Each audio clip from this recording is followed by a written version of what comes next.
Nagu meil tavaks on, me oleme lasknud esimesel aktiivsel saates olijal helistada meie teatud tuntud telefonil 68 ja ongi meil kõneootel suu sülge täis helistaja. Tere! No tere! Hallo! Kas te kuulete mind või? Jaa. Tähendab, ma helistangi siin praegu teile. Kus te helistate? Ma ei tahaks seda kohta praegu öelda, ütleme, et ma helistan oma kodutelefonil. Aga kus te tulete? Ma tulin õuest. Väga hea. Jah. Te olete Tallinna inimene? No, ei tea, ütleme nii. Aitäh. Ma tahtsin helistada sellepärast, et minu amet kohustab mul vahepeal helistama üldse igale poole kuhu vaja, kui on midagi südamet. Nii, mul oleks enne, kui me läheme põhiosa juurde. Kas te juba kapos käisite? Ja ma just, kus te teate seda? Ma tunnen hääle järgi. Ma olin seal koridoris, kui te minust mööda läksite. No, ärme vaid poliitikat kõigile tere ja lindistan nende tere vastu, sellepärast kui hääl tuttav. Mis paha te siis tegite omal ajal?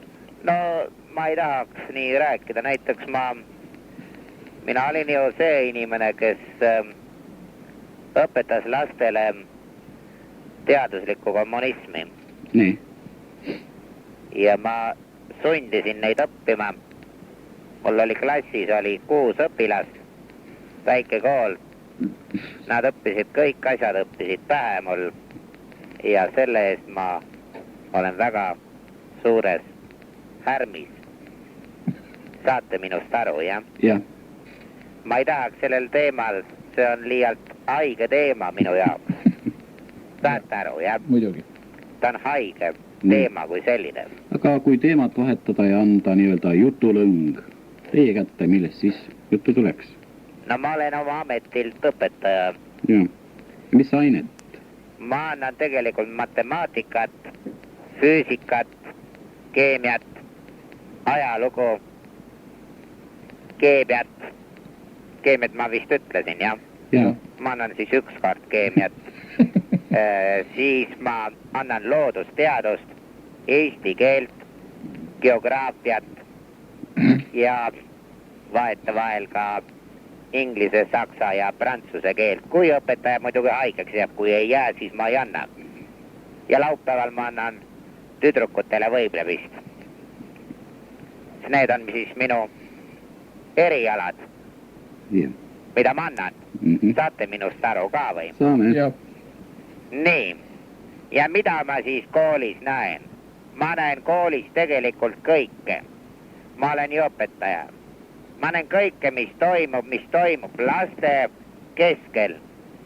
Näiteks siin 3 päeva tagasi, nüüd on ju pühad vahel, aga 3 päeva tagasi, mis ta siis on, mis päev? Võtame reedel, neljapäev ja saamegi kolmapäeva, eks ole, 3 päeva tagasi seest. Kolmapäeval nägin ma ise, kuidas poisid, 4. klassi poisid, vaheajal mängisid palli. Ja pall oli täis kummist. Loopisid seda vaheajal õues. Ilm oli ju enam-vähem hea. Te võite küsida, mis seal siis nii imelikku on. Mis seal siis nii imelikku on? Ma vastan teile. Imelik on lihtsalt see, et tavaliselt 4. klassi poisid enam palli ei mängi. Nüüd oleme jõudnud siis nii kaugele, et 4. klassi poisid mängivad vaheajal palli. Saate minust aru ka või? Hallo, kas te saate minust aru, kuulete te mind üldse või? Jaa. No võt, see oli üks näide. Ma võin näiteid palju tuua. Okay. Näiteks 4 päeva tagasi, see on siis teisipäeval, jah. Nägin ma, kuidas tüdrukud oma tualettruumi ees siis, jah, tütarlaste WC ukse ees rääkisid üksteisele anekdoote. Saate minust aru, jah? Ja ma pean ütlema, et see teema, millest nad rääkisid, oli jänesed, karud ja hundid, ülekantud tähenduses muidugi. Nii kaugele oleme siis jõudnud. Ja mina arvan, et selline asi nagu koolis praegu käib, ei ole õige. Meil on asendatud 4 matemaatikatundi laulmistunniga. Öelge mulle, kuhu me jõuame nii. Te saate minust aru. Ma kuulen teid. Hallo? Kas te saate aru või? Jaa.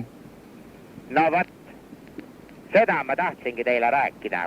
Milline seis valitseb praegu meie pedagoogika ringkondades? Saate aru, jah? Hallo? Jaa. Vot nii. See oli lühidalt kõik, miks ma helistasin. Kas teie abikaasa läheb ka kaposse? Minu abikaasa, millist te peate silmas? Seldert. Nii, teil on ka nimed teada. Jah, Selde käis kapos. Ta käis iga päev seal. Ta nimelt töötas seal sekretärina. Ja nüüd on ka Aime kord minna.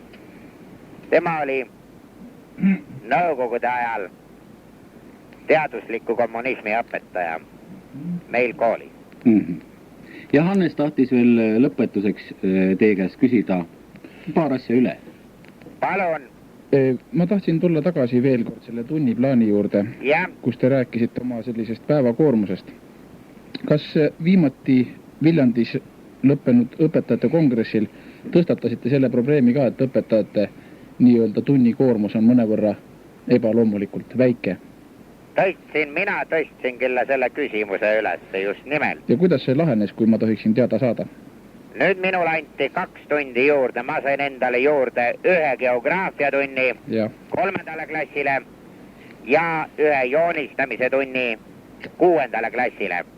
Ja 2 küsimust on mul veel. Nii palun, jah. Kas see pikk mees elab veel teie kõrval? Ta ei ela enam minu kõrval, sellepärast et kahju küll, kõik me peame siit ilmast ükskord lahkuma. Ka tema. Kurb. Tema töötas ju tegelikult miilitsas 3 aastat. Saate minust aru, jah, mida ma silmas pean? Ja. Ja viimane küsimus Hanneselt siis. Ja viimane küsimus on selline, kuidas te tööl käite? Ma käin regulaarselt. Aitäh. Argipäeviti. Ei, ma mõtlen, kas te käite bussiga või jala? Mina käin bussiga, sõidan kõigepealt 3 peatust, siis trammiga 4 peatust ja lõpuks võtan takso ja sõidan kooli ette. Saate aru, jah? Saame. Suur tänu helistamast. Ma arvan, et meie kuulajad said tunduvalt targemaks teie... Ma tahaks ühte asja veel öelda. Minu meelest peaks haridussüsteemi muutma. See on kõik. Selge. Aitäh helistamast. Saate aru ka, mis ma mõtlen, jah? Jaa, me saame aru. Sest anekdoodid ja pallimängud ei ole enam sellises kohas võimatud. Saate aru? Jaa. Ma ei saa ju ometi telefoni teel teile kõike ära rääkida, kuidas asi tegelikult on. Aitäh teile ja... Kas teile kirjutada saab? Jaa. Ma kirjutan teile pikemalt. Nii. Ja soovin teile ka kõike head. Ma kuulan teie raadiosaateid vahest. Ma ei ole neist vaimustunud. Ei ole. Soovin aru saada rohkem. See on teie isiklik probleem, millele kindlasti meditsiin leiab lahenduse. Kõike head teile. Nägemist.